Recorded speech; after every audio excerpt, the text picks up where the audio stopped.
We didn't criticize the government of President Museveni.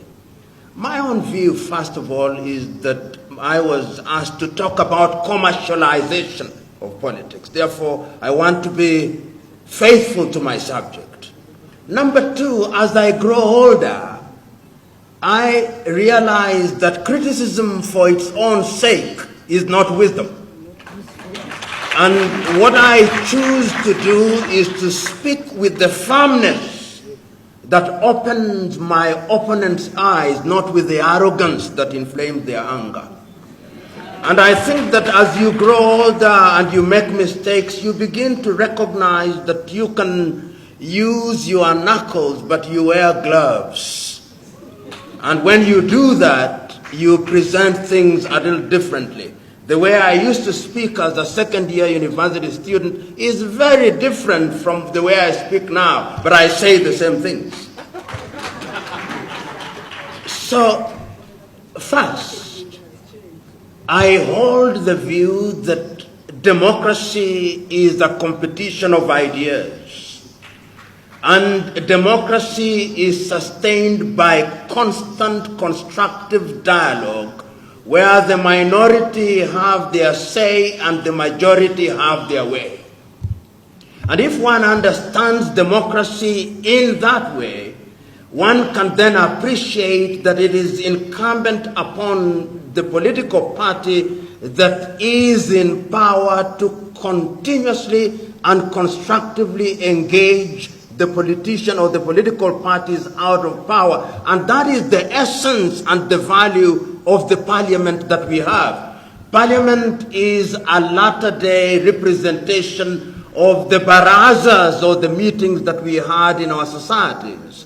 But it must also be recognized that in many African countries, we are artificial countries. We find ourselves in a geographical space called Uganda. Not because we chose to be within Uganda, but we were gridlocked into the space called Uganda, and we have made a conscious decision that we do not want to deconstruct Uganda, but we want to construct Uganda. Is it a thing that can be achieved during our lifetime? If you think so, you are deluding yourself. I hold the view that Uganda or any African country is a going concern. 400 years from today, our children and children's children will refer to what we are doing now, and they will be able to say that we, after 400 years, have succeeded in building a country called Uganda where there's unity in diversity, and we can then decide our issues in a manner that is beneficial for the majority of the people. And that is why I think introducing what we have called hygiene in politics is critical. These are toddler countries. African countries are toddler countries. The modern African nation are toddler countries which find themselves in a very difficult space. Do not cheat yourselves that other countries have no interest in Africa. Many countries actually thrive on destabilizing Africa. These observers that you see coming from Europe and America during election times, they have an interest, which is substantive. When the EU comes here, like prefects and overseers, they are coming to look at their fiefdoms. And it is our duty not to perpetually blame them, but to liberate ourselves. And quite a number of countries are already moving in that direction. Secondly, there is something that we can learn from those countries. The European democracies have made enough mistakes, and they have corrected those mistakes, and they continue to make others. So our journey towards stability should be shorter than theirs, because we have had the advantage of seeing the things that they have not done right. The tragedy is that we are not learning as we should.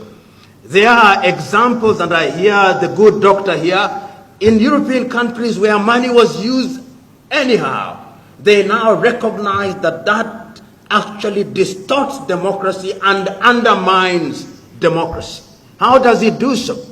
It then creates an environment where you can create narco states, and it happened in Latin America, where drug peddlers were now controlling the state, and you do their bidding. So we've got to sanitize our politics, and this is how I understand the laws that we are talking about. I hear you that we cannot count money in your room, but we are saying that on average, a parliamentarian or an individual contesting for a parliamentary seat in Uganda should expend so much money for items that are known and from sources that are known. We believe that if we walk that path for several years, we will create an environment where you spend money on, if it is advertisement, if it is publicity, if it is material, we know where the source is. We don't want a situation where somebody comes here with billions of Ugandan shillings and then buys their way into parliament, and they get into parliament and then they subjugate our interest to their own. Then we become private property. And that is why I think a law such as this is critical. Not that it will solve all our problems, no, but it is the beginning of the solution to our problems. The other thing that has been said, which I think is worthy of understanding and appreciating, is democracy. You know, Africa must now begin to ask very basic questions going forward. How do we govern ourselves? Is there one word or one size fits all democracy? I don't think so. I believe that the uniqueness of our nation justifies a mixture of systems. In Uganda, prior to 1986, or rather immediately after independence, we know that the traditional methods of governance sat pretty alongside what one may call Western model democracy. We now know that after 1986 and the restoration of the kingdoms in Uganda, there is a sense in which the traditional chieftaincies or kingdoms are subsisting in an environment that is not wholly in line with those systems. Can we devolve and devise a system that accommodates that? It is happening in Nigeria. It is happening in Ghana. It is happening in Malawi. It is happening in South Africa. It is happening in Lesotho. It is happening in Eswatini, which used to be called Swaziland. In other words, there is no one-size-fits-all democracy. As long as the people have the opportunity to participate in the governance system. And I don't have a solution. I think this is a conversation that we must engage in. Our universities must now begin to engage in this kind of things so that they are not ivory towers. And I have had many presentations as one travels across Africa that are beginning to recognize that we had different methods of governance which can be used to good effect and will allow for participation. My good friend talked about what she described as proportional representation, so that we do away with one party, first past the post electoral system.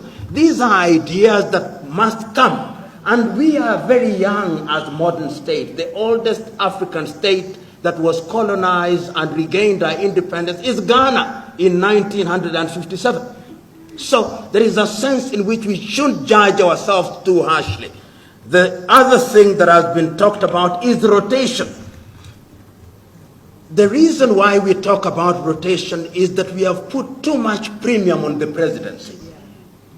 The presidency, and I think it is Chinua Achebe who wrote about in his little book in 1983, the trouble with Nigeria, which could very well be with the trouble with Africa. That a president is like a person who holds the knife and the yam. Depending on how you behave, they can give you a little slice and you celebrate them. Your typical African president is a demigod. And because they are demigods, and the reason why they become demigods is that we ourselves treat our presidents as if they were gods. Then they get used to being treated as gods, and they don't know how to behave because you have made them gods. But if we created an environment where the presidency was about service delivery, people would not even want to stay in the presidency for a long time. Because as Julius Kambarage Nyerere once said, and I agree with him, you are not successful until and unless your successor succeeds. That is what is important. And There is something that happened in Ethiopia recently which I think was very good. The Prime Minister of Ethiopia, having recognized that there was problem, decided to resign. He's a young man. He had not even attained the age of 50. He voluntarily resigned and allowed somebody else to take over. And that, I think, begins to demystify power. That is what we should do. And when we do that, and there is beauty in living in a country where you have 5 presidents who have served, you have a reservoir of knowledge. You go to Tanzania today, you have President Ali Hassan Mwinyi, retired. You have President Benjamin William Mkapa, retired. You have Jakaya Mrisho Kikwete, retired. So that when John Pombe Magufuli has a problem, he has 3 individuals who have served and have done well and have made mistakes to go to. That I think is a good thing.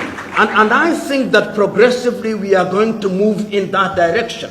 But every country must choose its path in that direction.